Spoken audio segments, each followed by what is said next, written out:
Buddy, how are we doing tonight? Well, this week we got Dr. Ricks in time, but we didn't get Dave in time. He's had to reboot his system. But welcome, nonetheless. Welcome everyone. Episode 250 of Line Upon Line. And this week we're going to learn about the Antiochus Epiphanes, and I forget the exact title of the show after everything that had transpired tonight. But uh,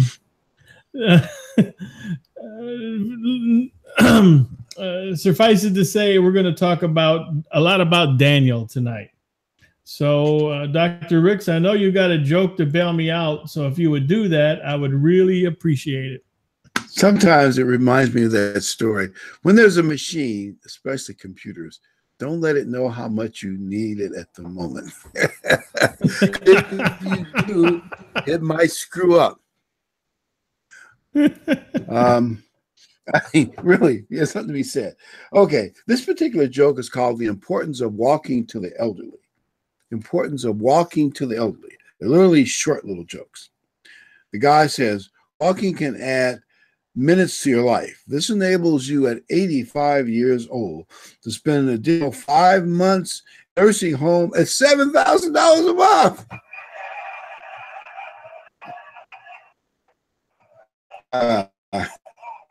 The next story is my group started walking 5 miles a day when he was years old. Now, he's 7 years old, and we have no idea where he is.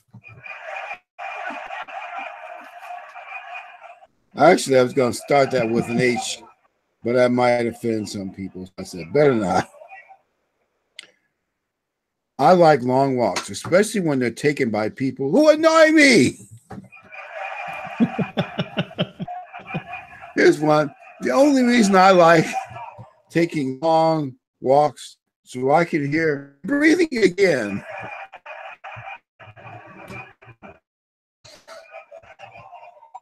After very early in the I'm doing.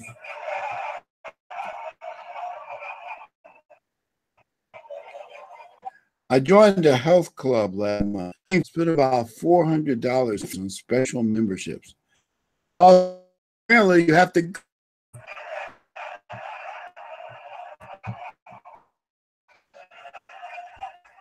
This one. Every time I hear the dirty exercise, I wash my mouth out with chocolate.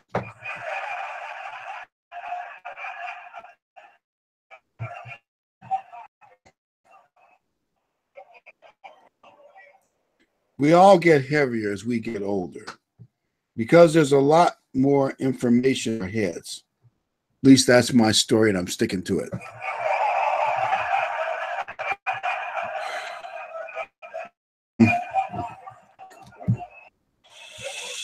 Well, I will leave it at that. There's one more I could tell about Flab, but I won't do the Flab. But that might offend some of us elderly people. The guy says, you have flabby. The way the joke goes, they keep telling me I have flabby thighs, but I can't see a thing over my tummy. Oh, I guess that is nice. Oh, well. The title of this particular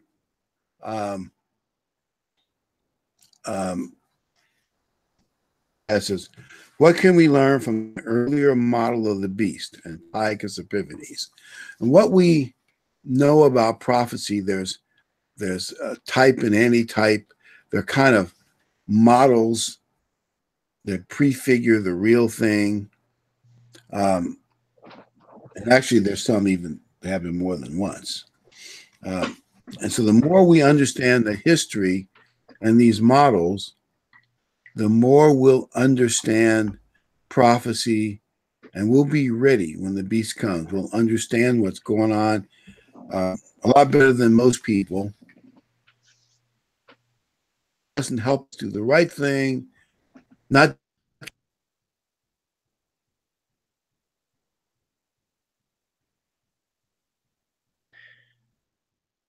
Well, it looks like he froze up. Can you hear me, Ken? Yeah, I can hear you. I wasn't Making sure if sure it was I'm. his system or what, but yeah, it doesn't look good. This has been a rough night for us. My whole computer Yeah, just and shut down. yeah, I know. Yeah, it's probably a Microsoft upgrade. Sorry, everybody, but he's coming back Before we on right now. I started. can see. There we go. That's better. Okay. I'm not sure what happened. What did I say about machines? Don't let them know you need them. Exactly.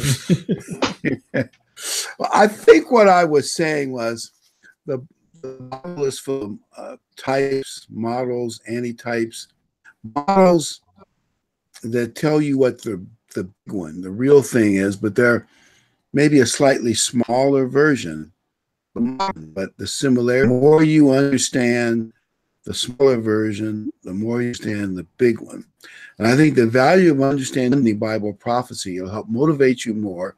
You'll see the danger coming better than other people, not be just and make it to the place of safety, and of course, most of all, make it to salvation. So we're going to look at Antiochus Epiphanes. He is the model of the beast in Revelation that's going to desecrate the sacred temple in Jerusalem. Just a quick note on it. The Grecian Empire broke up into 4 chunks, 4 winds, and the king of the north and the south became the 2 most dominant chunks. And the king of the north, at least the latter part of his part, becomes the dominant force. And his activities are important is because Christ said, look at the prophet Daniel and the desecration of the temple. That's what Antiochus did. Let's look at our first slide, please. We'll take a look and see what Christ said. Matthew 24:15. You see the abomination of desolation spoken of by Daniel the prophet standing in the holy place. Whoever reads. You're breaking up. Well, I think what anyway that scripture says, Christ says, one of the linchpins or key pegs in prophecy, the key one, you'll know you're right near the end, is when the temple is desecrated. And he says, look to the model that's in Daniel. And Antiochus is the model that's in Daniel. So we're going to look at primarily at Daniel 11. The latter parts of that chapter talk about Antiochus Epiphanes and what he did. And let me just say something. I think it's obvious, but I think we should just mention it. Since Jesus Christ said the temple he desecrated, they triggered for the end time, therefore to be forced to be a third temple. People try to argue around well, maybe the Jews have a real fancy synagogue. And right near the end, they'll start sizing and declare that the sacred temple. Some Jews might try that, but I don't think it could fulfill Bible prophecy. What do you think, Dave?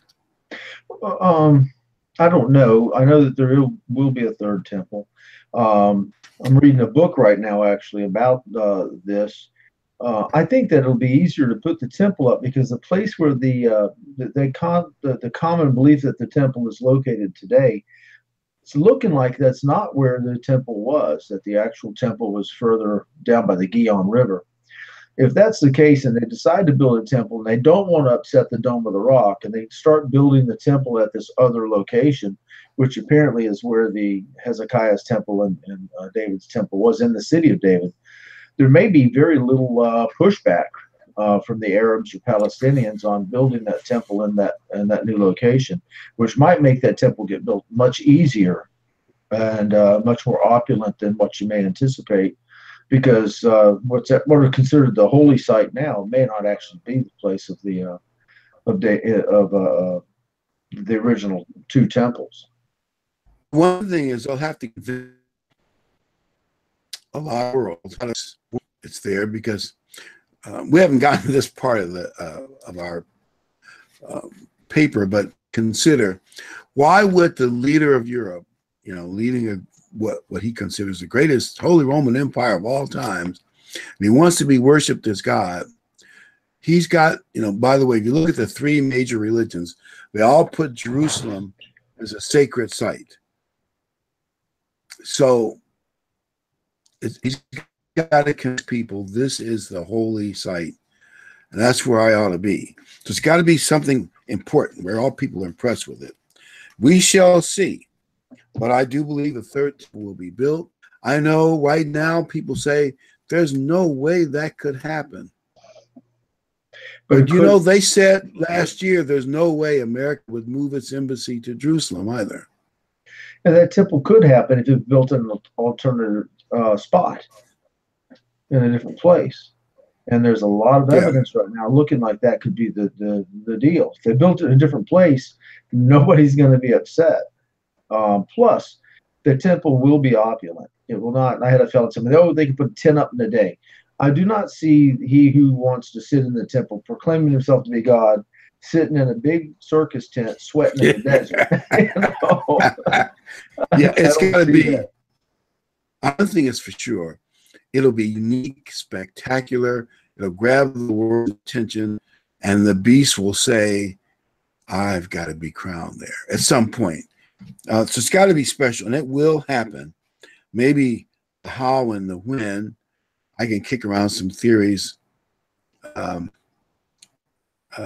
there's one in Revelation 11 that has, but we can talk. We might do a program on the third temple alone, all by itself. But the main point is, if Christ said it's the trigger point, the desolation, and the abomination of desolation, you desolate the temple with pagan stuff, it has to happen. Therefore, the reason I want to mention that, let's get Ken's point. Every now and then you'll read some guy who put up billboards. Christ is coming in November. I've seen that happen actually twice in my lifetime. Put up a bunch of words. Christ is coming in November. Like 3 or 4 months away. Flee the wrath to come. Send me your money. But maybe he didn't say that. But I'll be honest with you. There's no way that Bible prophecy, as I understand it, can happen by now in November. I suppose they could put up the temple in 2 or 3 weeks with modern technology. I don't think so. But as long as there's no temple,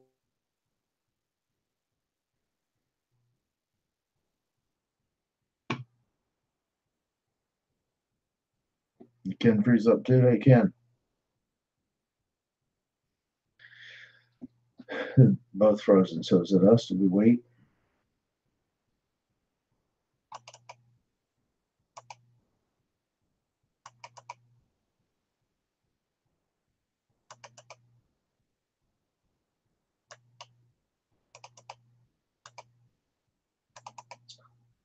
It's us.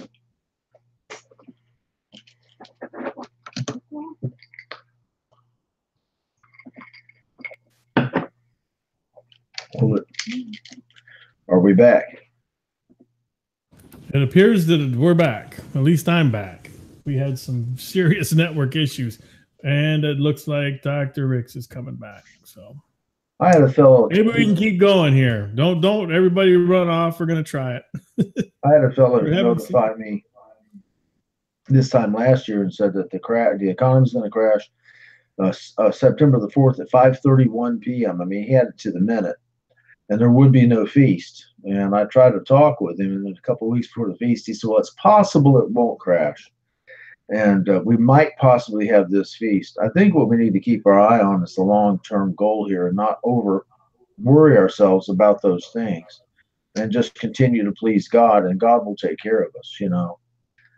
I think that's always the case, and always what we should focus on. Yes, things could come apart, at any given time, especially with all the hatred and division in this country right now. And depending on where you live in the world, you may be experienced much worse, or maybe not so bad. But I think you need to keep that in mind, that as long as we're paying attention to the current news, current events, and we keep our minds about us and our our faith in God, and we keep praying and we keep asking for forgiveness, that we will make it till he returns. That's the goal, one way or another. And that maybe it is now and soon, or maybe it is, far off in the future. But I'll tell you, you start looking at all the prophecies and all the signs of the times. I mean, with the pestilence that I keep reading about all the time, different diseases coming up and old ones coming back. And I keep seeing news about, granted, there was the volcano in Haiti, or not Haiti, in Hawaii, and there was another one somewhere else a couple of weeks ago. These are all bits and pieces, and we've had them for years, but it just seems to be that things are piling on a little faster, and they're coming a little quicker, and some of it's getting ignored with all the hatred and the politics kind of taking precedence. So I see Dr. Rick keeps trying to rejoin, but it's not looking good at this point. He's not getting back on. Something I say is the scripture where Christ said the day of the Lord is at hand. And that was 2,000 years ago, but it's at hand for you and I today. I'm not going to live 2,000 more years. So the day of the Lord is at hand, and that I need to be repentant and overcoming and working on myself today. And that's my immediate, that's the immediate fire to put out, is overcoming my own problems. And then if I can do that and worship him properly, he'll take care of a lot of the other stuff for me.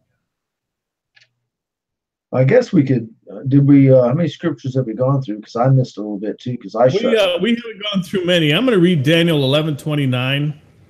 And it just talks about what, I think this is describing what happened already, but also a key towards the future. So let's go ahead and read that. Bring it up here. Dr. Ricks manages to get back in. That's him now. Why don't you read that? And I'll mute mine so I talk him. At the appointed time, he shall return and go toward the south, but it shall not be like the former or the latter. Verse 30, for ships from Cyrus shall come against him, therefore he shall be grieved and return in rage against the holy covenant and do damage. So he shall return and show regard for those who have forsaken the holy covenant. So I'm trying to, I guess, take a couple seconds and wait for Dr. Ricks or Ken to get back in so we can put all this in context. I kind of don't want to run off on my own, which I do enough of anyway. So you know what I'll do? There we go. I think we've got Ken back. All right, we're running to the basement. At least Dr. Ricks is moving to the PC downstairs. You know what? I hate to do this to everybody, but we're trying to keep things rolling. So let's go. Let's get back on track with the notes we have here. So you just read Daniel 11. Antiochus IV in 175, between 175 and 164 BC, was returning from an attempted follow-up victory in Egypt. All right, his efforts this time were thwarted. Let's go through this here. By the power of the expanding Roman Empire's navy. The Roman fleet led by Gaius not Papadopoulos, but Papal, I don't know how to pronounce that, Popillius, Papilius Lianus, forced him to withdraw in humiliation. And Antiochus, in anger, on his way back north, decided to undermine the Holy Land. His immediate predecessor, according to Jewish scholars, had been thwarted from taking the treasures of the Jerusalem temple. He also wanted all that gold. He hated the Jews sort of like Hitler did. The evil king used divisive tactics to advance his destruction of the Jews. He flattered those he could lead astray. Anybody know? It sound familiar? In the end time, you see, the future Antichrist will also use flattery and propaganda to mislead many. And saying that, there's a verse in the Bible, and I've mentioned this on previous programs. It says, if it wasn't for God's intervention, even the elect would be fooled. So if we assumed that the elect are a conservative Christian, mostly are, the only thing that could deceive us is a conservative type of leader. And I think the world is getting tired of the way it's being pulled and pushed and threatened and shamed into going in one direction, that it's going to snap back. And this is just my opinion. You can't find a biblical verse to actually support this, except that the elect would be fooled, that we might be looking at a very kind of middle of the road or conservative ish leader when the beast comes around, that would be the only thing that would fool someone that was in the elect church. So I think it's something I've always thought we would snap back to the right. The world would get sick of it. Well, I think the answer is in the scripture where he says wolves in sheep's clothing, that they're going to look like us and sound like us. We're not going to go for a Hindu holy man or somebody wearing a big mitre. It's somebody's going to come along and we're going to go, hey, I think I know this guy. This guy's like me. He looks like me. He talks like me. He will be every bit as hard and evil as Adolf Hitler was, but he's going to smile and have maybe even this new type of pastor that you see, these new ministers that aren't wearing the ties, or they're wearing a button-up shirt, and they're a good-looking younger guy with a pretty wife and the 2 whatever kids. And he's going to be a guy that's going to come along that looks like, hey, I can trust this guy. And and he's going to speak soft words and kind words and loving words while doing the evil that the evil one is going to do. Like the verse says, he'll speak smooth things. So I'm going to continue with what we have here. It says, in the end time, the future Antichrist will also use like flattery, propaganda to mislead many. Christ said in Matthew 24 that the first sign of the end of the age is deception by false leaders. We got plenty of that going on. Deception is also the first of 4 horsemen of the apocalypse. Antiochus Antioch somehow persuaded the high priest he had appointed to betray the people of God. The proper high priest, Onias III, was murdered. Okay. The false high priest forsook the covenant of God and approved bad sacrifices. Many of the Jews who liked Hellenism and worldly paganism went along with this betrayal. Well, we got plenty of that going on now. There's enough paganism and Hellenism to go around the block today. And that brings us to our next verse.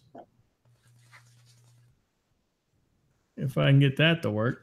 Hopefully he's headed down to the basement now. Well, I thought I heard him, so we may be able to hear him, but just not see him at this point. I don't know.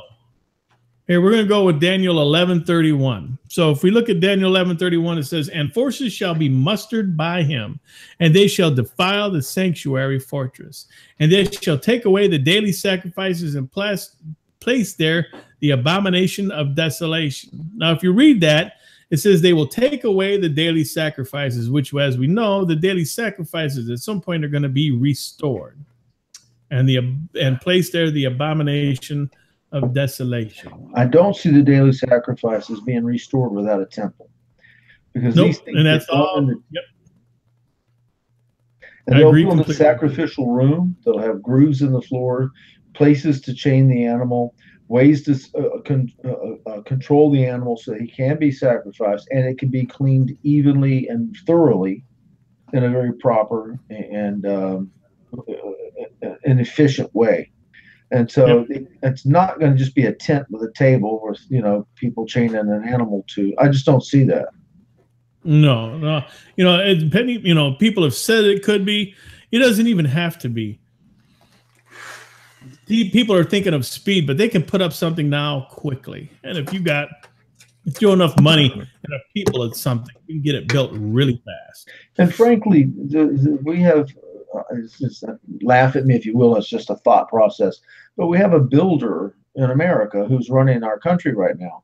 And the man knows how to build, and he knows other builders. And so this may, I'm not saying that Donald Trump will be the man that builds this, but he may put some things into place so that 10 years from now or 20 years from now, the right engineers and architects are in the positions they need to be to put this temple up overnight or in a very quickly efficient manner.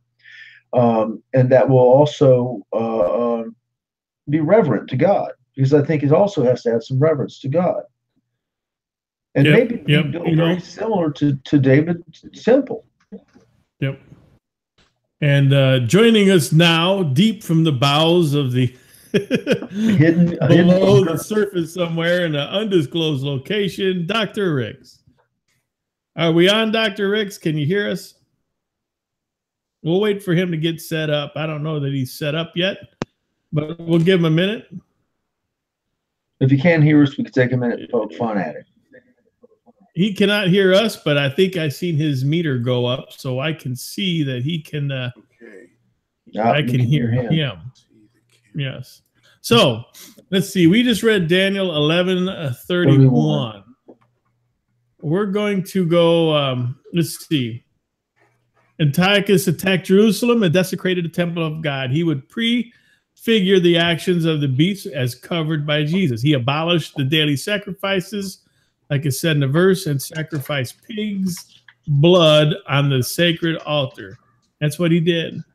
An action he knew would be an abomination to the Jewish people. Some of the Jewish people fought back bravely. All right, let's look at Daniel 11:32, next verse. Daniel 11:32. Let me see if I can bring that up here. Not everybody has abandoned us, so we're still got people watching. Daniel 11:32. Those who do wickedly against the covenant, he shall corrupt with flattery, but the people who know their God shall be strong and carry out great exploits. So, reading that, what do we get from that? One, those who do wickedly against the covenant shall corrupt with flattery. But the people who know their God, and we are supposed to know our God, we're supposed to know our master, it shall be strong. We're supposed to, that's something we've got to remember. Stick with it. Stay with it till the end. Don't let the flattery that they're going to use pull us out of our, the knowledge that we've been given and back into the world. We have to stick with it. We have to stay strong, as it says here. Well, it says in John 10 that the hireling will run and let the wolves come into the sheep, but the sheep will know the master's voice. And I think that those of us who do stick to the trunk of the tree and do continue to pray, fast, study, meditate, attend services, and hold each other's hands up, we're going to know the master's voice when he returns. We will not be deceived if we obey. Yep.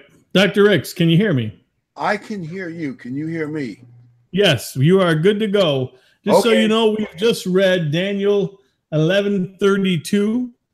Daniel 11:32. That's where we're at in this, at Daniel 11:32. So if you want to take us from there, where we talk about those who do wickedly against the covenant, he shall corrupt with flattery.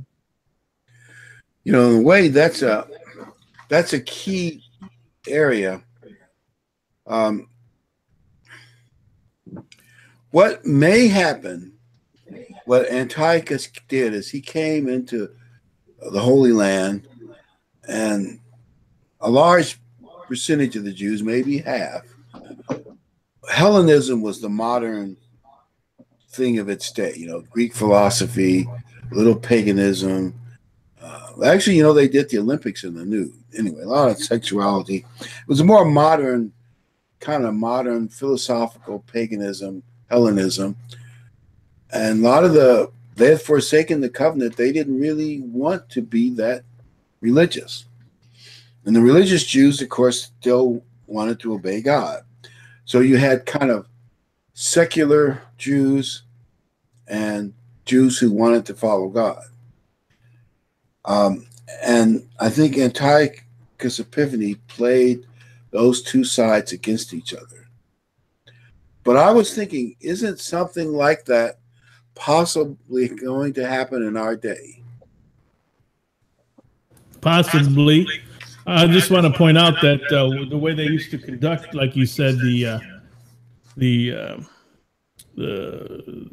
the Olympics, that would kind of be, I mean, wouldn't get a lot of people volunteering for the parallel bars, I would think, but hey. Yeah, that's true. Yeah, a lot of things they could do now. I ain't wrestling nobody like that. Oh, me. By the way, do you know one of the Roman emperors, I think it was Nero, pretty sure it's Nero, he wanted to sing opera, and of course everybody applauded. And he went to the Olympics and he won every medal. I wonder how that happened. I think the same thing would happen in North Korea. What do you think? That reminds me, I know this is a ridiculous story, but it's similar. Stalin was, everyone was so afraid of his purges. When he made a speech, everyone would stand up, standing applause for 20 minutes. The ones who stopped applauding first and sat down, the secret police would take them outside and shoot them. So it got so bad that they were afraid to stop applauding. He'd have, no, shut up. I mean, I know when you hear that, it sounds like nobody's that egotistical and crazy. But yes, he was. Most socialists are, actually. All right. Yeah, socialists tend to be major ego, major egotists. Yes. So this guy is likely to be that kind of person. And can you see that in today's world,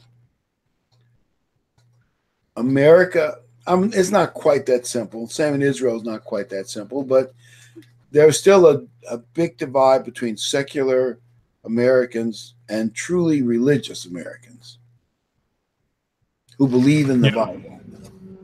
Yep. The problem is one of those groups is getting smaller and smaller. Yes. And, as the years go on and the older people pass away, if things stay the way they are, people will only have a nominal belief in God, nothing to take too seriously. Well, and they're making these movies, the one they made a couple years ago about the Ark, that are so far removed from the Bible that when kids go watch this, they go, well, that's proof that the Bible's just wrong. And the stories are not accurate at all. And then they tell people that these are stories out of the Bible. And then they, of course, don't, the kids watch it. They go, that Bible's really stupid. There's no way that can be. And so they're devaluing the Bible through these things. And our younger people don't know the difference. Mm-hmm. My mother sat and read the Bible to us when we were children, and so explained the stories about the Ark and the crossing of the Red Sea and the plagues and Moses being in the little ark and being taken out and becoming the son of Pharaoh. And she explained these things to us. These kids today don't have that. If they even have a parent that's at home. And it's amazing how many TV shows and movies, they either make religion look icky or somehow stupid, or the religious people are weird, self-righteous idiots that no one wants to admire. If you look at just the Sunday religious programs, they don't need anybody to make them look weird and icky and stupid. They do it on their own. I mean,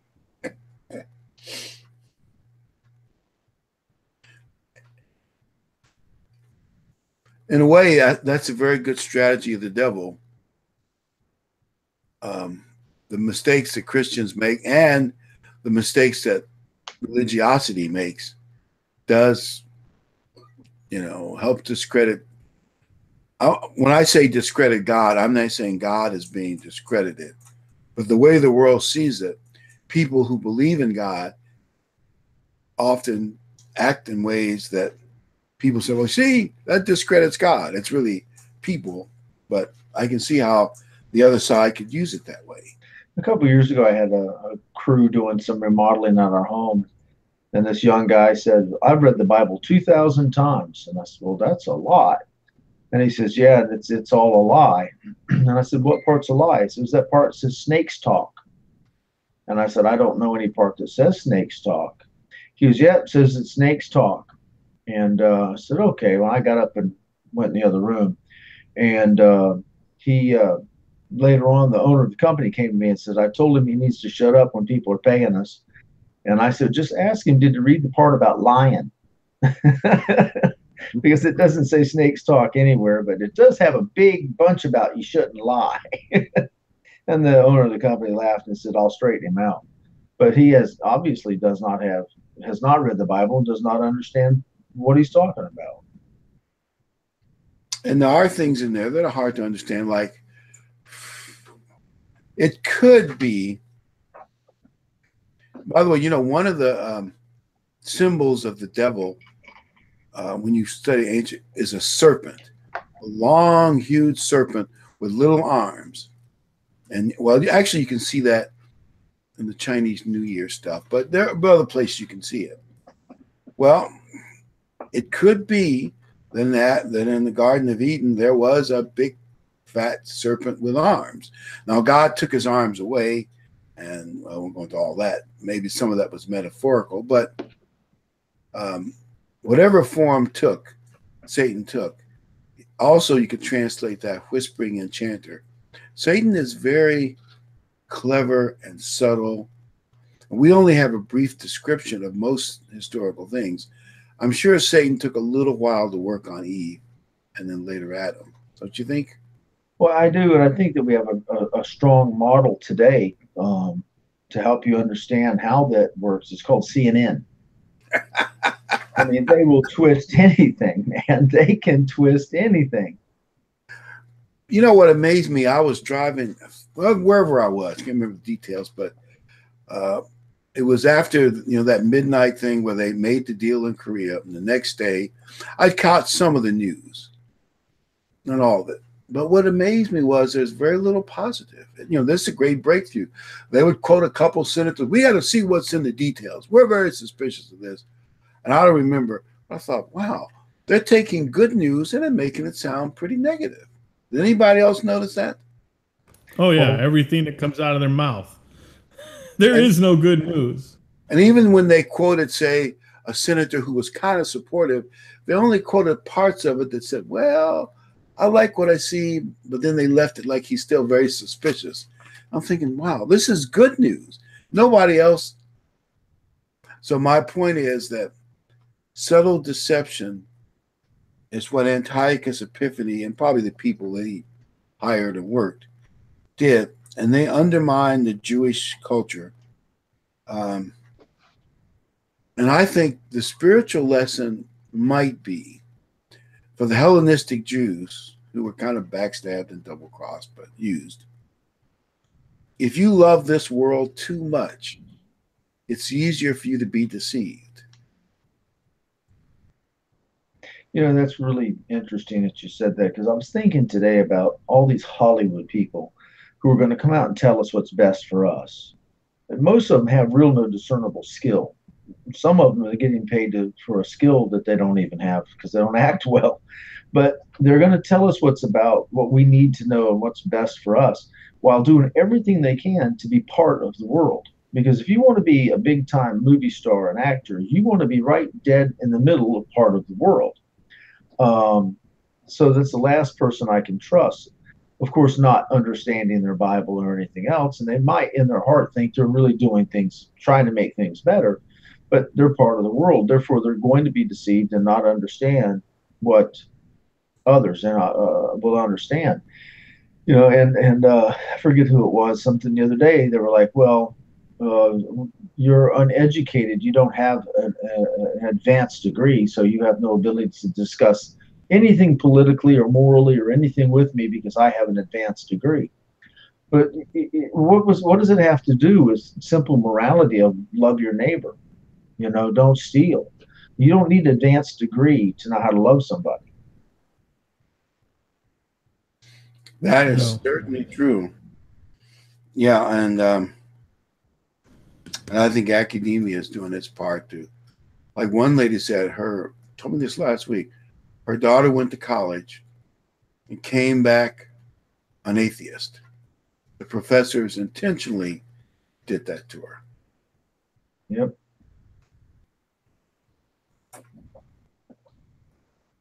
I think we've got to slide up. Yeah. I guess we're ready for the next slide. I can't read that fine print.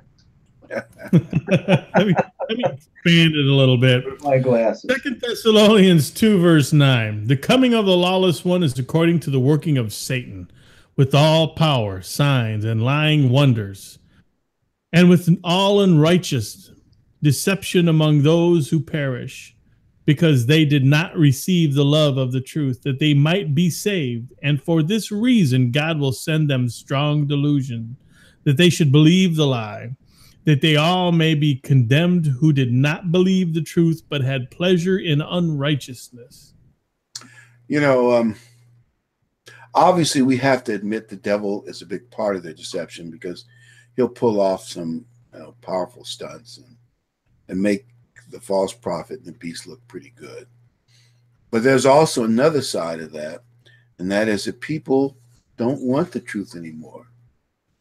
No, you're absolutely right. They relish in lies if it supports their world belief at the time. They just relish in lies and a false existence, as long as it fits what they've been taught and what they want to believe. It's called willingly ignorant, and I think that's a verse in the Bible too. You know, I was thinking, like they say, truth has fallen in the streets. I think news reporters and the media are also just like everybody else. They have their own narrative, their political bias, political narrative, political beliefs. And they only want to hear and report the news that fits what they already believe. Well, there are no more reporters. You can't find someone to just give you what happened that day. They got to give you what they don't want to tell you what happened. They tell you what they want you to hear what happened and how you should think about what they say happened. It's not what actually happened. I hear all the time when people, even local news, will say one thing. We had an incident at some location where there was a policeman in the store. There was a customer in the store, and the police saw the customer do something, or thought they saw him do something, and the customer ran out the door. So the police chased him. Okay, there was no evidence that the customer actually stole anything, but obviously there was something up with him because he ran from the police. But the news the next day was, customers stole beer or whatever, and cops chased them down, and it was a big mess. Well, the store never reported that anything was stolen. They never said anything was stolen. They looked at the video, couldn't see anything stolen, but the news report over and over and over again was that this person had stolen something and the cops chased him. Didn't happen. That is not what happened. Yeah, the details, they can play fast and loose with the details, and it can make all the difference in the world. And I guess,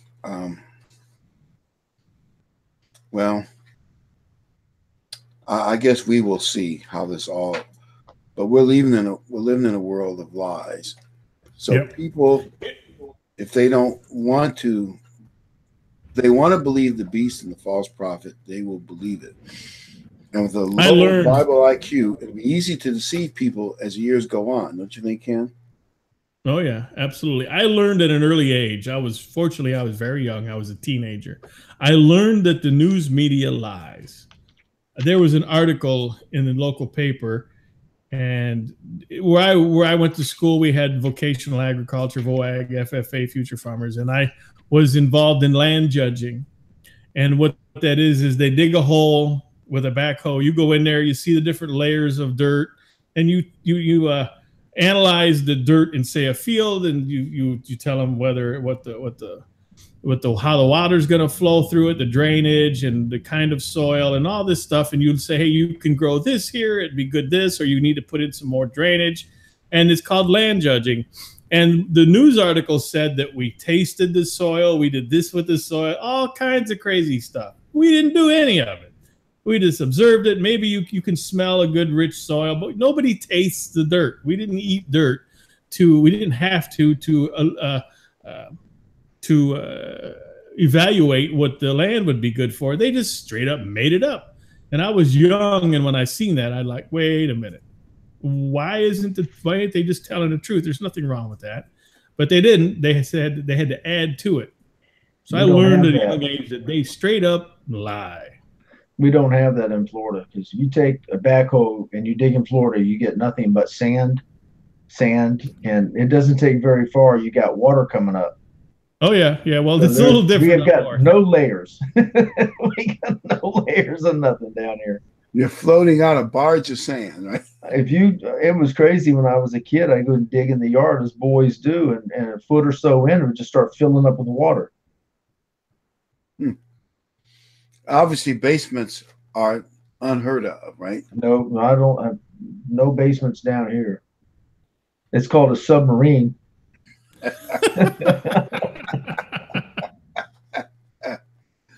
Yes, I probably told the story about Vietnam, but maybe I'll stick it in one more time. The Tet Offensive was a 10-to-1 body count in favor of the Allies. The communists lost, and we found this out years later when communism fell.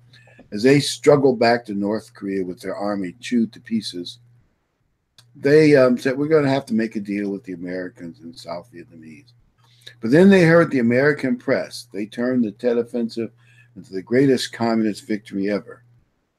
I mean, the facts were available to the media, but that's what they reported. And the communists said, all we have to do is just keep going.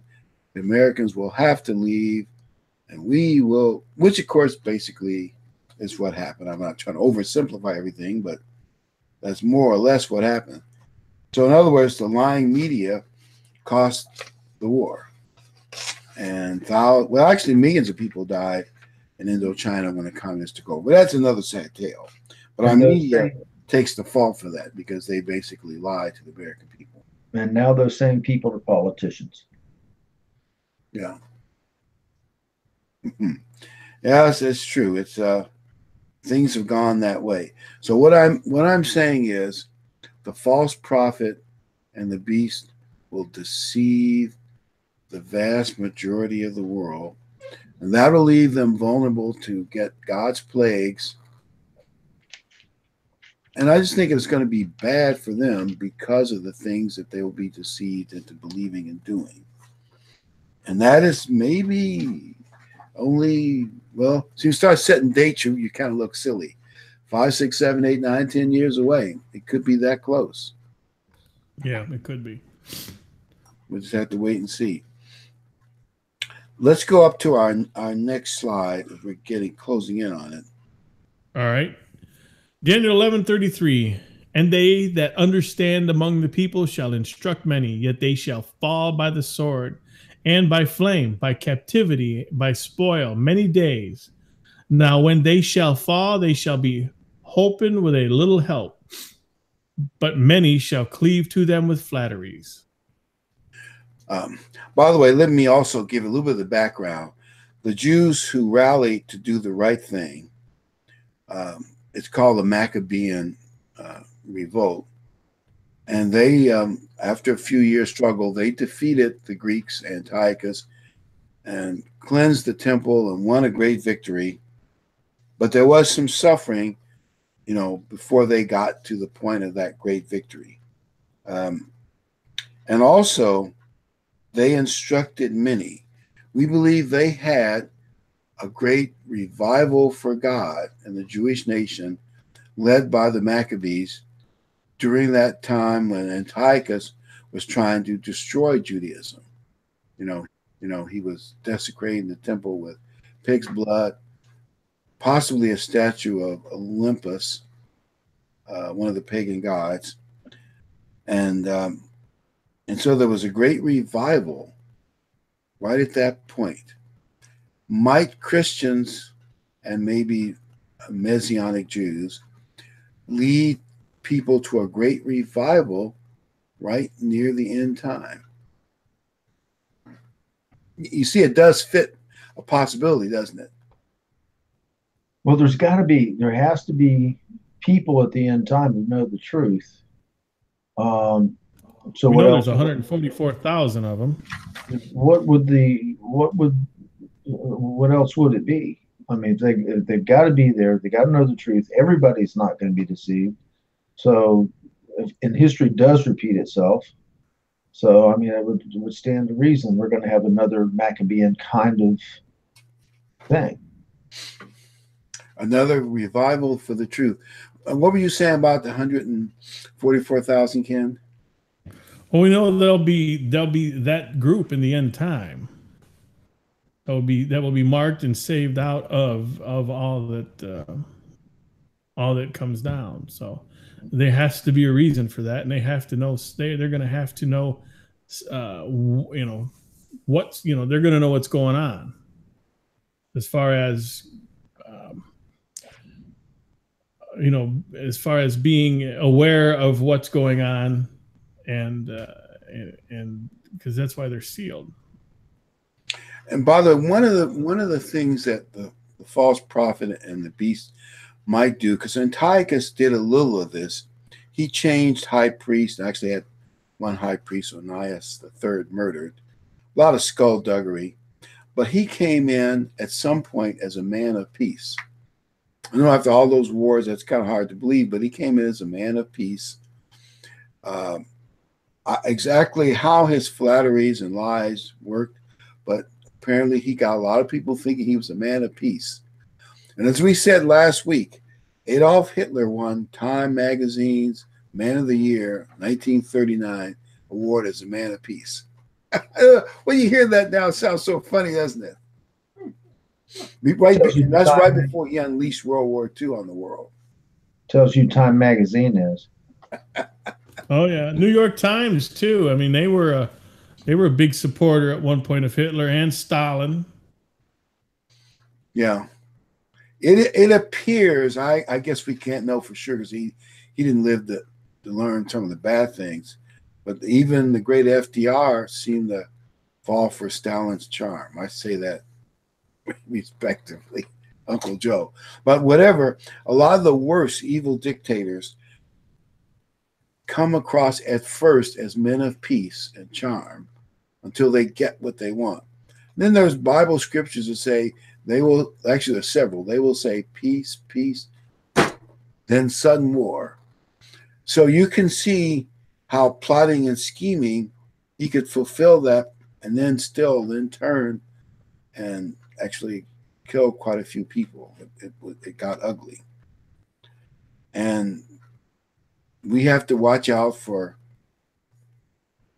propaganda that builds up an evil dictator in Europe and an evil religious leader. By the way, we were speculating. This is simply out of one of the books I read on, and these books are just speculating. Since Antiochus Epiphanes was Greek, an epiphany means greatness or something like that, high and wonderful. Since he was Greek, is it possible that the beast could be Greek? What do you think, Dave? I never thought of that before. I don't. It doesn't fit with anything that I've ever thought. Not that Greece may not be part of the beast power or whatever, but because I know that there's been some talk about them being annexed by Germany and Italy and all becoming part of a sort of a German superstate. So I mean, anything's possible, but I've never put it into those terms. See, the thing about Europe, when you go to Daniel's prophecy about the 10 toes, you get 5 weak clay and 5 iron. Iron, of course, is the mark of Germany and Austria, the Iron Cross. I can see Europe having 5 powerful kingdoms and 5 weak kingdoms. And actually, a little bit of that happened in World War II. And the way things are, at least at the moment, Greece would be one of the 5 clay. But does that mean that the beast could not come from Greece? I don't think so. I think that was just the model. There's another little horn that comes out of the Roman Empire. So I think it's more likely to be German, French, or Italian. But And maybe the false prophet could be Jewish. You realize this is just pure speculation. I have considered the false prophet being Jewish, because that would help to bring, if you had a false prophet that was Jewish that got along wonderful with the Catholic Church, maybe even a Jewish Pope, which seems unheard of, but why not? I mean, there are Jewish people that have converted to all religions. That would certainly pull things together, except for the Islamic people would have a problem with that. But that would Hence the certainly, king of the south. But right. that could explain, what we think is the king of the north, but we call them on to protect the Jewish nation from its Arab neighbors by surrounding Jerusalem with their armies to protect them. Having a Jewish great religious leader who is in league with the beast could help the Jews trust him. And then, of course, the way Christ writes Matthew 24, suddenly the armies that are there to protect you turn on you, and you don't have enough time to pack your luggage. You better get out of town quick, or you're going to be trapped and regret it. I saw something the other day that says the government says we're looking out for you, but in actuality, they're just watching you. you know? Like that famous joke, I'm here from the government. I'm from the government. I'm here to help you. You're a business owner. Be worried. Now you got real problems. But anyway, those are all possibilities of things that could happen in the end time. A lot of these things will happen just before the second coming of Christ, will be following that same model. Let's move to the next section I call the transition. There's several scriptures where it's talking about clearly about both Antiochus and the final beast in the end. So let's just look at this for a few minutes. All right, Daniel 11:35, and some of them of understanding shall fall to try them and to purge and to make them white even to the time of the end, because it is yet for a time appointed. Now, Jewish writers, I've got this one book written by Jewish religious writers, and their perspective, they say what happened to the Jews during the time of Antiochus, those who rose up and died, were the first examples of martyrs in the Bible. I thought to myself, what about Isaiah? A few others. But since they were killed by Jewish higher-ups, maybe they don't want to count them. So a martyr, by the way, if you died in war with another country, that's not considered martyrdom. That's maybe a military loss. But martyrdom is where you actually stand up for God and are specifically and only martyred for that purpose. And so that these could be the first martyrs. And since their robes are white, that means they will be in God's kingdom. And there's another way to look at this. Obviously, they defeated Antiochus, and the beast and the false prophet will be defeated by Christ in a few years. So there's a parallel there. But my thought is, if you are marked already by the sign of God, at least one of those signs is a Sabbath, you don't need to be in the great tribulation at this point. We can be in places of safety and don't have to go through it. So that's just something to consider. So if you get the truth now and don't get deceived, you may not have to fight for your spiritual life and to avoid the great plagues of God. And something like World War III is coming. I'm calling it World War III. It may have phases of enemy weapons, God's plagues, and back and forth until Christ crushes everything. But I believe no matter how much they talk about peace, they can only maintain peace in this world, but for so long. What do you think, Ken? Yep, it doesn't. It'll just short-lived. I mean, we're seeing right now. We're seeing with the North Korea the possibility of maybe some peace between those, them and the world, that they basically the Middle East, but who knows how long that'll last, even if they sign it. If they And by the way, the world has always said we need less nukes, less nukes. They're not celebrating the denuclearization of North Korea, but that is a good thing. Plus, also, the more nukes and missiles they have, they can sell them to rogue states like Iran and other rogue states. And so this is a move toward peace. You know, the one thing that can be said for the victory in World War II and the Cold War victory, then maybe it wasn't as easy as it could have and should have been. That's true of a lot of things. But the world has avoided any big world war for, well, since 1945 to the present, however many years. Is that almost 80 years? Something like that, 75. Actually, in world history, that's pretty good. America, you know, they call it Pax Americana. America has done very good in stabilizing the world. Probably gets no credit for it. And by the way, I think another factor of the end time is when America is no longer strong enough, et cetera, to stabilize the world, then dark forces will replace America. Like when America pulled out of the Middle East, leading from behind, what happened? The place fell apart.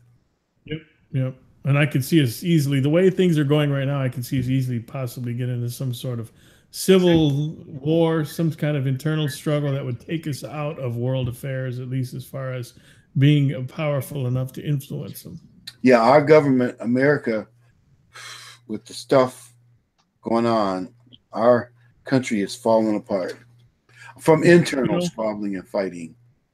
And in 2000, the one side refused to accept the will of the people with the vote.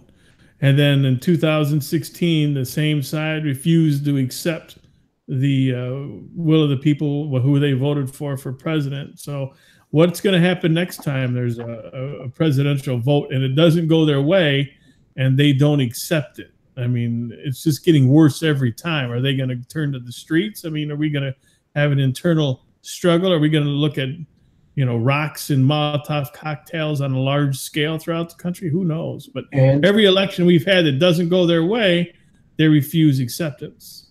And if they, in time, I can see them saying we need to bring in the United Nations to help to control the problems, at which time that'll be a real mess.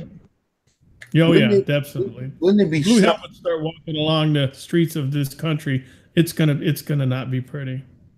I don't think this will happen right away, but wouldn't it be something if America declined in power, Europe united and got much more powerful, then America fell apart because of some future election, the left doesn't like it, and the great power in Europe feels it's necessary for them to come in to stabilize America?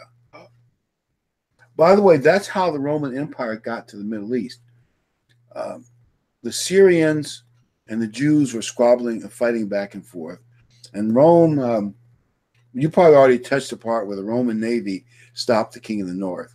Well, as they expanded into that area in a few more decades, Rome said, well, we're coming in, they call it Pax Romana, we're coming in just to bring peace. We're going to stop because it's bad for trade. We're going to have peace in the Middle East.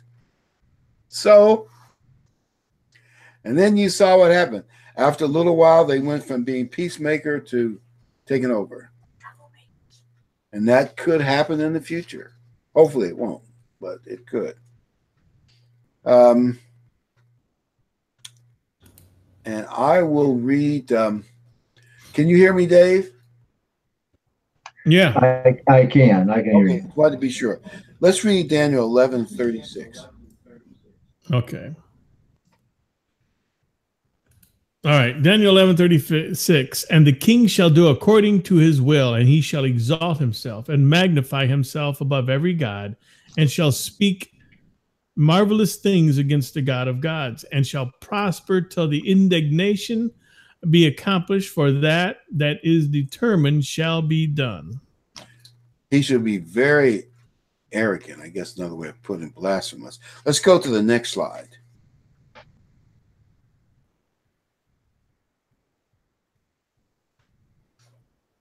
All right, Daniel 11:37. Neither shall he regard the God of his fathers, nor the desire of women, nor regard any God, for he shall magnify himself above all. Now, there might be a lot of ways to interpret that, but one way seems clear. This guy, Antiochus did it a little bit, but this guy is going to go all the way. I'm going to be the God, not just a God, the God, and the whole world's going to worship me. And there's also going to be no female consort God, his equal. Some think that's what nor the desire of women means, but others say that means the desire of women is as the Messiah. He's going to be above him. Whichever interpretation you take of it, the guy's putting himself up as unique, special, and exalting himself. Antiochus did that. Now, the next verse, I think we go to a point where it only applies to the last one, the real one at the end. All right, Daniel 11:38. But in his estate shall he honor the God of forces, and a God whom his fathers knew not shall he honor with gold and silver and with precious stones and pleasant things. As for the Almighty God in his seat, he shall honor, yea, he shall honor a God whom. By the way, that's about wealthy end of it. So he's going to. They believe that he didn't worship the gods that the Seleucids had done in the past, as people did in the past, nor, of course, the true God. He worshipped himself and also Zeus Olympius. He put that in the temple. Maybe he said he was Zeus. I'm not quite sure. But like he totally changed his worship beyond anything that he learned from his parents. And this is what is coming. I want to read this last scripture because this applies to us, what we have to worry about as we face the real thing. And I think the world gets more deceptive. All right. 2 Thessalonians 2:2.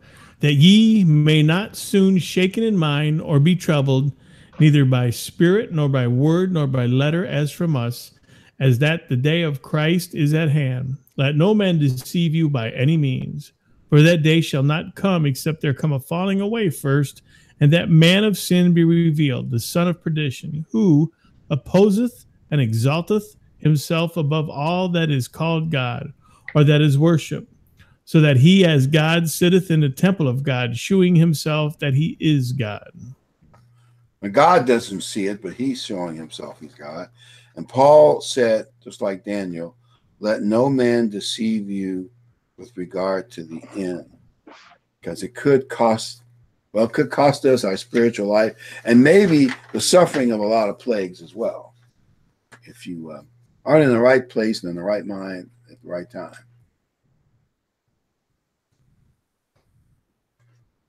And I guess really there's really nothing to discuss prophetically.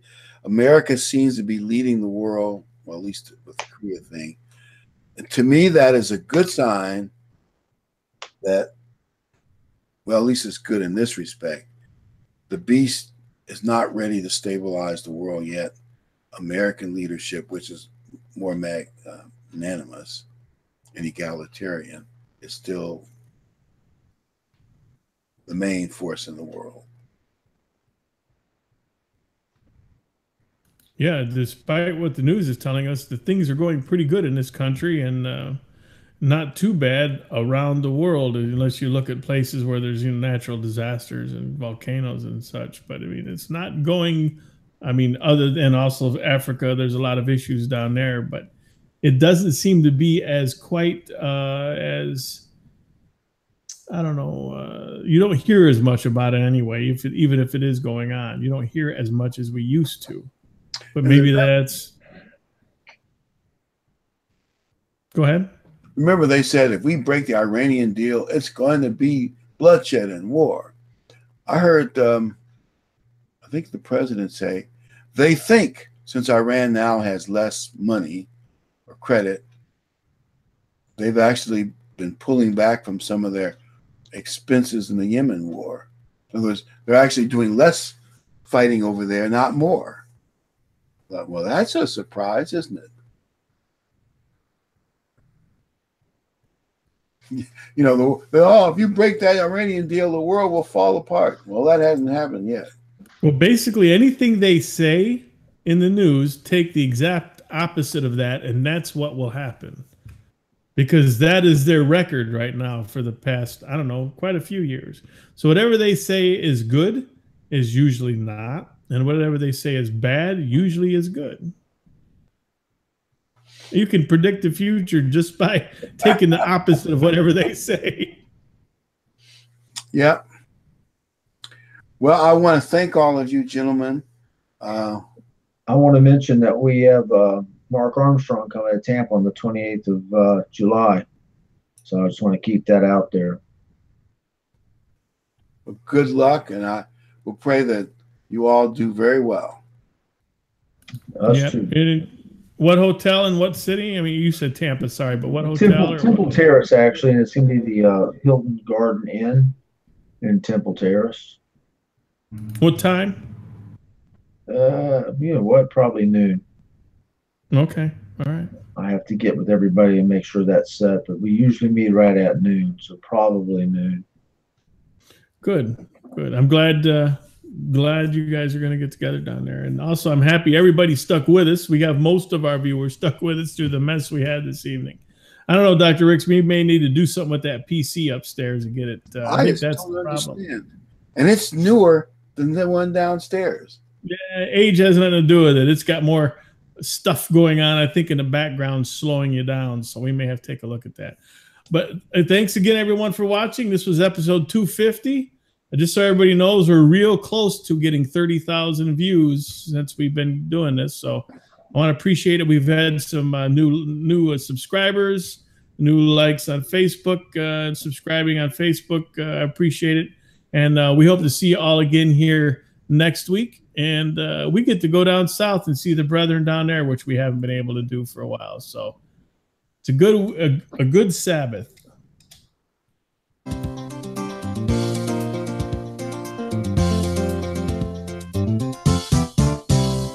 We're happy you could make it. So glad you are here, and hope that we've been able to make God's word more clear.